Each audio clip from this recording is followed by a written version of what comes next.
Mike, bad scene at Michigan Saturday with that tunnel fight. How much do you have to stay on you guys, reminding them, hey, this thing, no matter what happens, emotions, you can't. You know, I don't have any idea what you're talking about. So like Michigan State, when the teams went to the tunnel. Where'd they play at? It's at Michigan. Yeah, it's the same tunnel. I've been in it. Yeah, same tunnel. They got in 10 Michigan State guys, got around 1 or 2 Michigan guys and whacked them around pretty good. Oh, okay. And the police are involved and all kinds of stuff. Okay. That's the first I've heard of that. So, to me, that's a nightmare for a coach. And if you notice, when we warm up for games, we very seldom cross our own 40-yard line. Now, you're welcome to the 50, and then we split it.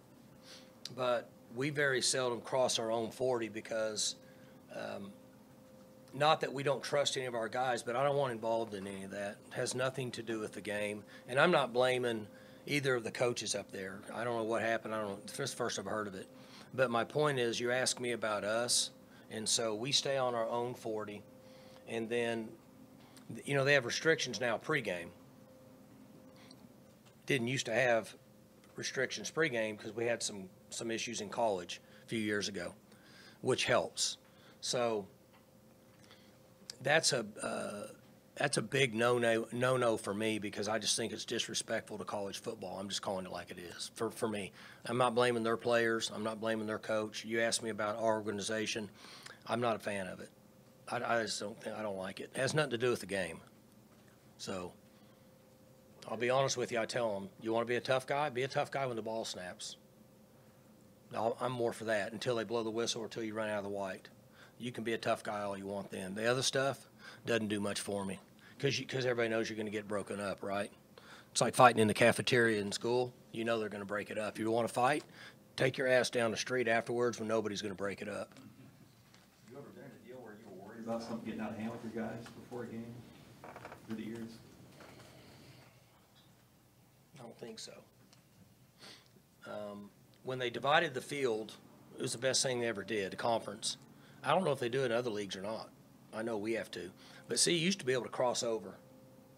So that's not a good thing. And dividing the field helps a lot. You also run that risk with field rushing, and you've had a couple this year. How do you feel your guys have handled those? And obviously it seemed like, at least with Saturday, K-State was pretty good at making sure that they funneled the students away from you guys. You know, when I first started coaching, we never had that problem. Because when people beat us, they just thought it's the way it's supposed to be. And you know what's interesting now is, and I don't think I forget about it. Like when the game's over, I'm going to hustle out, tell them good job and all that, and then I feel them coming and I forget about it.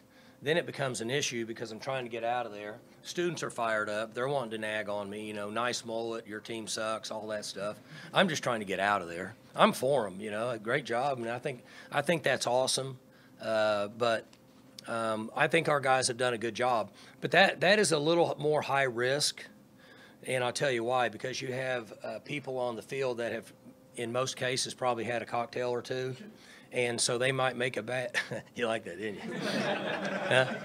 See, you're better off up here, so you're not out there. But people make poor decisions in that situation, and they're just kids having a good time. They're fired up. Their team won, but they can make a poor decision.